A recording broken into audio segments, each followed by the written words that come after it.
नमस्कार, स्वागत है दोस्तों आज की बड़ी खबरें मुख्य समाचारों में, जहां पर जानेंगे ताजा बड़ी अपडेट्स। आपके YouTube चैनल पर लेकर आए हैं ताजा मुख्य समाचार। इन खबरों में जानेंगे जम्मू कश्मीर में राहुल गांधी की चुनावी रैली, जबरदस्त तरीके से जुटी भीड़, बीजेपी आरएसएस को जमकर घेरा। दोस्तों इसी प्रकार की तमाम बेहद बड़ी खबरें जानने के लिए बने रहिए आप लोग साथ में।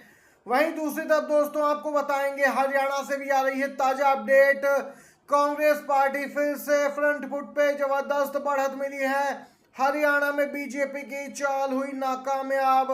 वहीं दूसरी तरफ दोस्तों केंद्रीय मंत्री नितिन गडकरी का बयान, चौथी बार सरकार बनने की गारंटी नहीं। जी हां दोस्तों, क्या कुछ कहा है जानेंगे, आप तक पहुंचाएंगे बड़ी खबरें।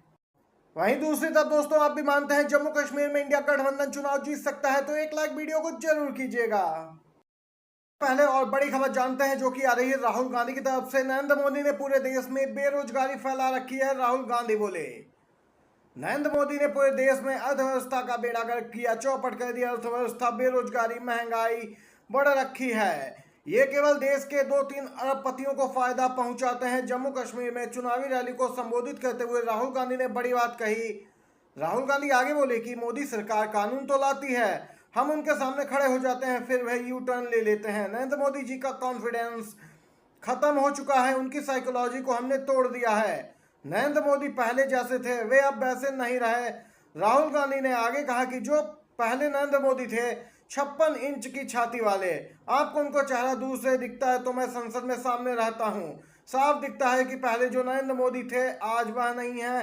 आज विपक्ष जो करवाना चाहता है वह हम करवा लेते हैं। यहाँ पर राहुल गांधी जबरदस्त तरीके से हमलावर दिखे हैं बीजेपी और पीएम मोदी पर। चौथी बार सरकार बनने की गारंटी नहीं। जी हां दोस्तों, केंद्रीय परिवहन मंत्री नितिन गडकरी ने नागपुर में एक समारोह के दौरान यहाँ पे बड़ी बात कही, जिसकी चर्चा आप सोशल मीडिया पर खूब हो रही है। दोस्तों आपको बताते चलें, मोदी सरकार में मंत्री और रिपब्लिकन पार्टी ऑफ इंडिया के प्रमुख रामदास अठावले को लेकर मजेदार तंज कसा है गडकरी ने कहा कि इस बात की गारंटी नहीं कि हमारी सरकार चौथी बार लौटेगी, लेकिन यह निश्चित है कि रामदास अठावले मंत्री बनेंगे।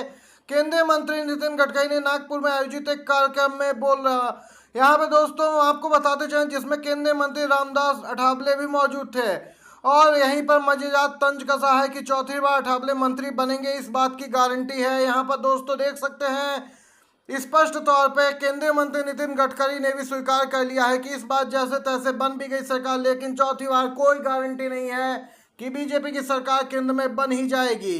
दोस्तों इसकी चर्चा सोशल मीडिया पर व्यापक रूप से देखने को मिल रही है। आतिशी बन गई हैं मुख्यमंत्री, सुप्रीम कोर्ट को वकील ने बताया तो जज साहब बोले अब कोई समस्या नहीं। सुप्रीम कोर्ट में आज दिल्ली में कैदियों की रिहाई से जुड़ी फाइलों के निपटारे के मामले पर सुनवाई हुई। इस मामले में दिल्ली सरकार की तरफ से पेश हुए वकील ने सुप्रीम कोर्ट को बताया कि नई मुख्यमंत्री ने पद संभाल लिया है, ऐसे में अब कैदियों की रिहाई से जुड़ी फाइलों का जल्द निपटारा हो जाएगा। वकील की इस बात पर सुप्रीम कोर्ट ने संतुष्टि जताते हुए कहा कि अब जो बदलाव हुआ है उसके कारण कोई समस्या नहीं होगी। कोर्ट ने इसके साथ ही दिल्ली सरकार को एक कैदी की सजा माफी याचिका पर 3 हफ्ते के अंदर फैसला लेने का निर्देश दिया। देख सकते हैं दोस्तों ये ताजा अपडेट निकल के आई है। इसी के साथ एक और खबर की ओर चलते हैं। झारखंड में होने वाले विधानसभा चुनावों को लेकर सरगर्मी तेज हो गई है। मुख्य चुनाव आयुक्त राजीव कुमार की अध्यक्षता में चुनाव आयोग की टीम आगामी विधानसभा चुनाव की तैयारियों की समीक्षा के लिए झारखंड 2 दिवसीय दौरे पर पहुंची है। ऐसे में ये चर्चाएं तेज हैं कि झारखंड में विधानसभा चुनाव कब होंगे। दोस्तों उत्सुकता बढ़ गई है। रिपोर्ट के मुताबिक चुनाव तारीखों की आधिकारिक घोषणा अक्टूबर के दूसरे सप्ताह में हो सकती है।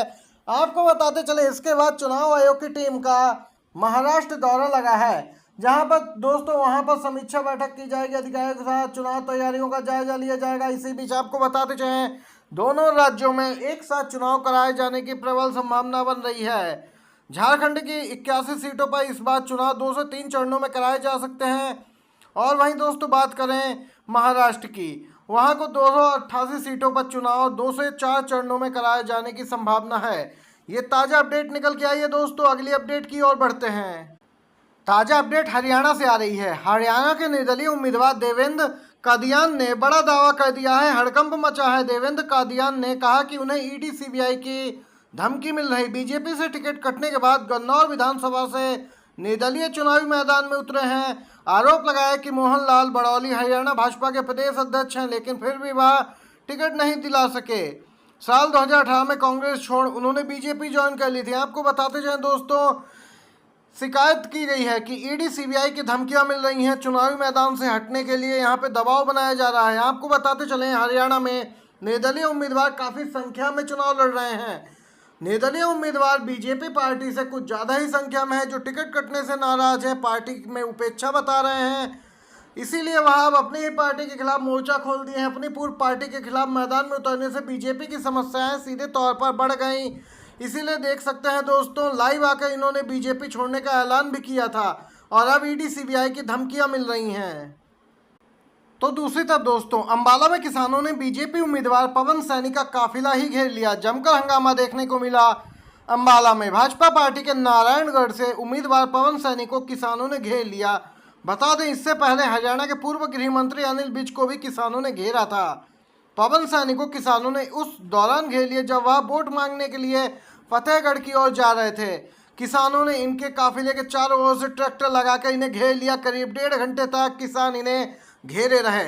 देख सकते हैं, एक तरफ दोस्तों निर्दलीय, दूसरी तरफ यहाँ पर किसान बीजेपी के खिलाफ मोर्चा खोले हैं। किसानों ने ऐलान कर दिया है, महापंचायत में पहले ही बीजेपी को इस बात सबक सिखाना है। जो यहाँ पे उपेक्षा किसानों की गई, उसका यहाँ पे प्रतिशोध लेने की बात भी कही गई है। किसानों द्वारा बीजेपी को इस चुनाव में सबक सिखाने की बात कही जा रही है। इसी क्रम में देख सकते हैं, आक्रोशित किसान लगातार बीजेपी उम्मीदवारों का घेराव करते भी नजर आए हैं।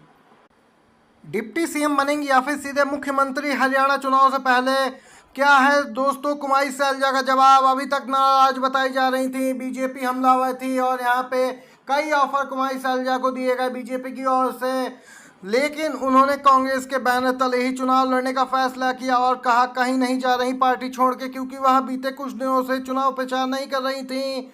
इसीलिए बीजेपी यहाँ पे एक एजेंडा चला रही थी कि कुमारी सैलजा नाराज हैं। दोस्तों, हरियाणा में जल्द ही चुनाव होने वाले हैं। नाराजगी के बीच सिरसा से सांसद कुमारी सैलजा ने चुनाव को लेकर अब एक बड़ा बयान दिया है। पार्टी से नाराजगी को लेकर सवाल पर उन्होंने कहा कि कुछ बातें होती हैं, उस पर नेताओं के साथ बातचीत चलती है। जो पार्टी के अंदर की बातें हैं उसे पब्लिक में तो नहीं कहा जा सकता। दोस्तों, उन्होंने यहाँ पर स्पष्ट तौर पे इससे पहले सीएम पद पे दावेदारी भी ठोकी थी।